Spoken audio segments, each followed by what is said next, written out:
नमस्ते, मेरा नाम सुदर्शन शर्मा है और इस बार 70वीं बीपीएससी में मैंने 81वीं रैंक हासिल की है और मुझे बिहार प्रशासनिक सेवा का पद मिला है।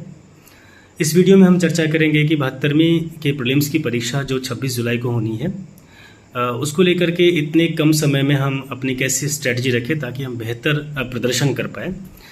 तो मुझे लगता है कि जो टारगेटेड टॉपिक है उस पर अभ्यर्थियों को भी ज़्यादा ध्यान देना चाहिए, जिसमें जैसे इतिहास का जो सेक्शन है उसमें एंशिएंट और मिडाइवल से ज़्यादा प्रश्न मॉडर्न में पूछे जाते हैं। तो अभ्यर्थियों को मॉडर्न में कहीं ना कहीं ज़्यादा ध्यान देना चाहिए। मॉडर्न में जो महत्वपूर्ण टॉपिक हैं जैसे कंपनियों का आगमन क्रम हो गया, समाज धर्म सुधार आंदोलन, उसमें व्यक्तित्वों का क्या योगदान है, पत्र पत्रिका संगठन, इन सभी के बारे में अच्छी जानकारी होनी चाहिए। कांग्रेस की स्थापना से पहले और बाद के जितने भी महत्वपूर्ण आंदोलन हुए हैं उस सभी पे कहीं ना कहीं अच्छी पकड़ होनी चाहिए। तो मॉडर्न का जो सेक्शन है उसको अच्छे से याद करना बहुत ज़रूरी है। एंशिएंट मिडाइवल को केवल एक बार पढ़ लें तो इस कम समय के हिसाब से सही होगा।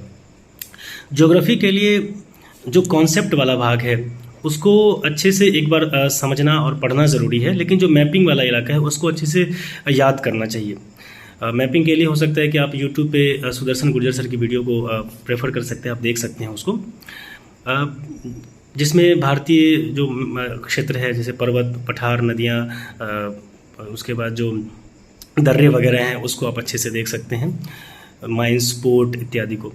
पॉलिटी के लिए चूँकि बीपीएससी में पॉलिटी के प्रश्नों का वेटेज भी ज़्यादा रहता है और प्रश्न की क्वालिटी भी काफ़ी अच्छी होती है, तो इसके लिए स्टैंडर्ड बुक को सभी फॉलो करते हैं, तो मैंने भी फॉलो किया था। तो आप हो सकता है आप लक्ष्मीकांत को फॉलो कर सकते हैं। मॉडर्न के लिए भी आप चाहें तो स्टैंडर्ड बुक के दृष्टिकोण से आप स्पेक्ट्रम को फॉलो कर सकते हैं।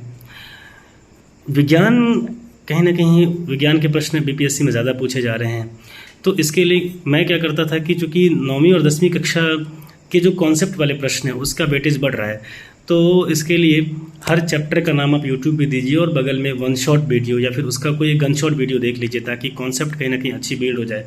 जिस स्तर की पढ़ाई 9th और 10th के बच्चे करते हैं उसी स्तर की पढ़ाई हमें भी करने की आवश्यकता है ताकि न्यूमेरिकल जो है जो पूछे जा रहे हैं वैसे प्रश्नों को हम कर पाए और साथ ही फैक्ट्स और अच्छे से याद कर पाए। इसके लिए मैंने क्या किया था कि घटना चक्र की एक चित्रात्मक प्रस्तुति वाली किताब आती है, बहुत पतली सी, उसका रिवीजन करना बहुत आसान होता है, तो आप उसको फॉलो कर सकते हैं विज्ञान के लिए। इकोनॉमी का प्रश्न कॉन्सेप्ट वाला बीपीएससी में कम पूछा जाता है, 69वीं में शायद पूछा गया था, लेकिन अब जो करंट रिलेटेड हैं वही कहीं ना कहीं इकोनॉमी में पूछा जाता है, तो आप उसके लिए योजनाएं हैं उसको प्रेफर कर सकते हैं किसी मैगजीन से। बजट है, इकोनॉमिक सर्वे है, उसको अच्छे से याद करके जाना चाहिए क्योंकि ऐसे प्रश्न पूछे जाते हैं। इस सभी के अलावा जो इतिहास है, भूगोल, पॉलिटी, विज्ञान, इकोनॉमी, इस सभी के अलावा मैगज़ीन, किसी एक मैगज़ीन को अवश्य फॉलो करना चाहिए। ये मैगज़ीन आप अभी से लेकर के या फिर अभी से लेकर के एग्ज़ाम दिन तक, मैं क्या करता था कि रोज़ सुबह 2 घंटे सबसे पहले मैगज़ीन को ही पढ़ता था। किसी एक मैगज़ीन को फॉलो कर सकते हैं आप, एजुटेरिया प्रकाशन की जो किताब आती है उसको फॉलो कर सकते हैं। मैंने 71वीं के प्रीलिम्स में मैंने उसको फॉलो किया था। इसके साथ साथ बिहार स्पेशल के लिए मैंने स्पेशली जो एडिटोरियल प्रकाशन की ही एक पतली सी किताब आती है, 130 पेज की है, लगभग आपको 1.5 दिन लगेगा अगर आप केवल इसी को पढ़ेंगे तो एक बार कंप्लीट करने में।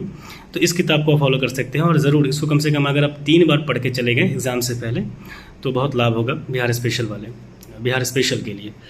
इसके साथ साथ बीपीएससी में जो मैथ और रीजनिंग के प्रश्न पूछे जाते हैं, 10 प्रश्न रहते हैं, ये प्रश्न अन्य बच्चों की तुलना में आपको एज दिला सकता है, क्योंकि यदि आप इस प्रश्न में पीछे होंगे तो मुझे लगता है कि आप कंपटीशन में भी पीछे हो जाएंगे। तो मैथ रीजनिंग के प्रश्न बिल्कुल करने चाहिए, बहुत ही साधारण होते हैं प्रश्न, ज़्यादा जानकारी नहीं, बस परसेंटेज, रेशियो, जो सिंपल इंटरेस्ट का कुछ टॉपिक रहता है, लाभ हानि, मिक्सचर एलिगेशन, इस तरह के टॉपिक को आप कर ले तो शायद लाभ होगा ज़्यादा। रीजनिंग में भी जैसे ब्लड रिलेशन, काउंटिंग फिगर, इस टाइप के कुछ टॉपिक को आप कर लेंगे तो कहीं ना कहीं प्रीलिम्स के लिए ज़्यादा लाभप्रद होगा। ये सारी बातें मैंने कम समय के हिसाब से ही की है कि अभी जो कम समय है इसमें हम कैसे बेहतर अपनी तैयारी को एक बेहतर दिशा में ले जाएँ।